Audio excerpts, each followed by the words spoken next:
इस महाकुंभ का अर्थ क्या है, अर्ध कुंभ क्या है, 12 साल पे क्या लगता है, 6 साल पे क्या है, और किस तरह से करोड़ों करोड़ों लोग किस पारमार्थिक लाभ के लिए यहाँ आकर्षित होकर यहाँ स्नान करने के लिए आते हैं। देवासुर संग्राम के दरमियान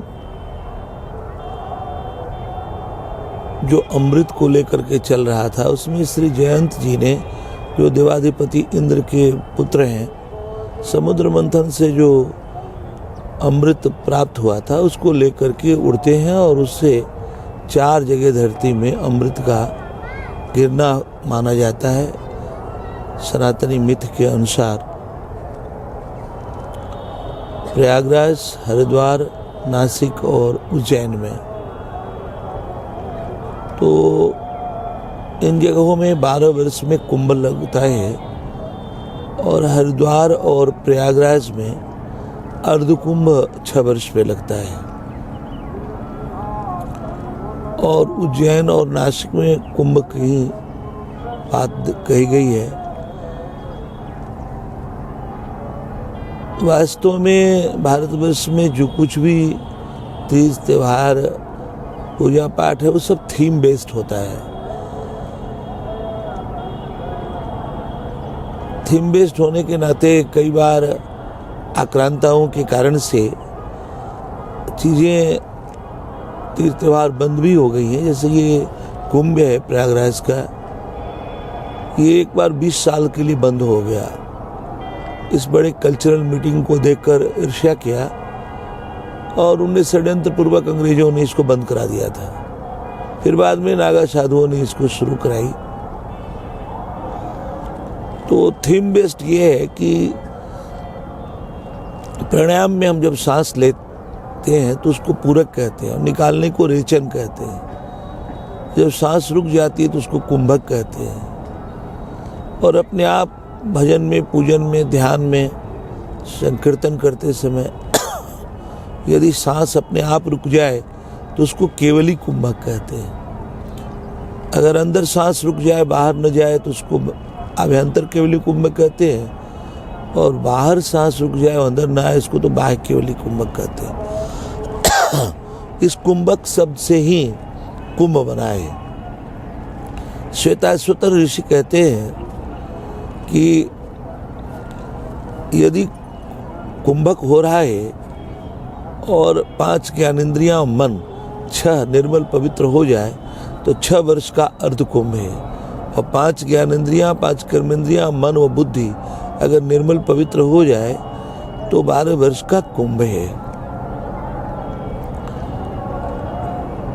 जैसे ही अंदर में प्राण का आना जाना रुकता है, हवा रुकती है, तो प्राणपति जो घनश्याम है, जो माधव है, वो बरसने लगता है। यहाँ 12 माधव भी हैं प्रयागराज में। वो जो घनश्याम है मधुर रूप में बरस करके अंदर में माधव बनाता है। 10 इंद्रिय मन बुद्धि में अमृत रूप का जो श्राव है वो 12 माधव घोषित करता है। प्रतिष्ठा पूर्वक यज्ञ याग संपन्न होने से इसको प्रयाग कहते हैं। 2 नदियों के मिलने से भी इसको प्रयाग कहते हैं, परंतु प्रतिष्ठा पूर्वक यज्ञ याग संपन्न होने की दिशा में भी इसे प्रयाग कहा गया है। तो जीवन यज्ञ पूरा होता है जब हम अपने 10 इंद्रियों, मन व बुद्धि में अमृत का श्राव देखते हैं, मधु का, जो 12 माधव बनाते हैं। हम जिस तट पे बैठे हैं, यहाँ पीछे से शंख माधव हैं, प्रधान माधव यहाँ बेणी माधव हैं। तो यहाँ पर गोस्वामी तुलसीदास जी कहते हैं कि स्नान कीजिए प्रयागराज में और माधव पूजन कीजिए।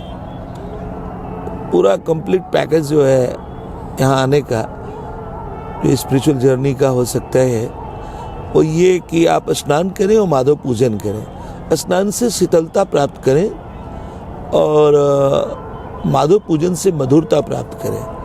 दिमाग ठंडा हो और दिल जो है मधुरता से, प्रेम से भर जाए, यही स्नान का यहाँ लक्ष्य है। अब ये जो महाकुंभ है, मैं कोई इसकी शिकायत नहीं कर रहा हूँ, महाकुंभ या 144 वर्ष का कुंभ, ये सब बातें कहना एक तरह से प्रचार हो सकता है। ज़्यादा से ज़्यादा लोग आकर्षित हों। जैसे आजकल कहा जाने लगा है कि विशाल भंडारा है। भंडारा कहने से लोग उतना प्रभावित नहीं होते, विशाल भंडारा कहना पड़ता है। तो 144 साल की जो बात कही जा रही है, ये केवल लोगों को आकर्षित करने के लिए कहा गया है।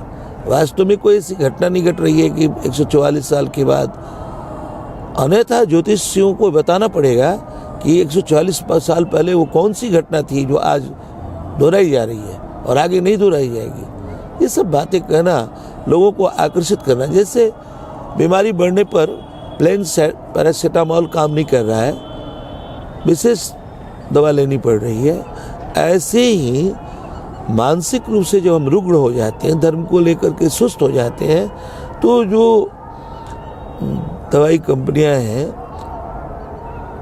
ये जो साधु संत हैं या जो हमारे शुभ कल्याण मंगल का ध्यान करने वाले हैं, उन लोगों ने हम पे दया करके, कृपा करके हम आलसी जड़ निकम्मे लोगों को यात्रा में, भगवत यात्रा में, तीर्थ यात्रा में, स्नान आदि के लिए प्रेरित करने में 144 वर्ष कह दिया। उनका कोई इंटेंशन बुरा नहीं है, बस हमारे को लगाने के लिए, क्योंकि हमारे अंदर इतनी जड़ता है कि हम उसको सामान्य कुंभ में हम नहीं वैसा प्रभावित हो पा रहे, इसलिए ऐसा कहा। बाकी कोई 144 साल नहीं है, महाकुंभ नहीं है। अर्धकुंभ और कुंभ की संज्ञा प्राप्त है, जो क्लासिकल और एकेडमिक है। 6 वर्ष का कुंभ, 5 ज्ञानेंद्रिया, मन का निर्मल होना, 5 ज्ञानेंद्रिया, 5 कर्मेंद्रिया, मानव बुद्धि का निर्मल होना, 12 वर्ष का कुंभ है। इतना ही इस विषय में मैं एकेडमिक तौर से निवेदन करता हूँ। बाकी तो लोगों को आकर्षित करने की दिशा में ये सब कहा गया है, जो बहुत ही मंगलकारी है। जय श्री राम।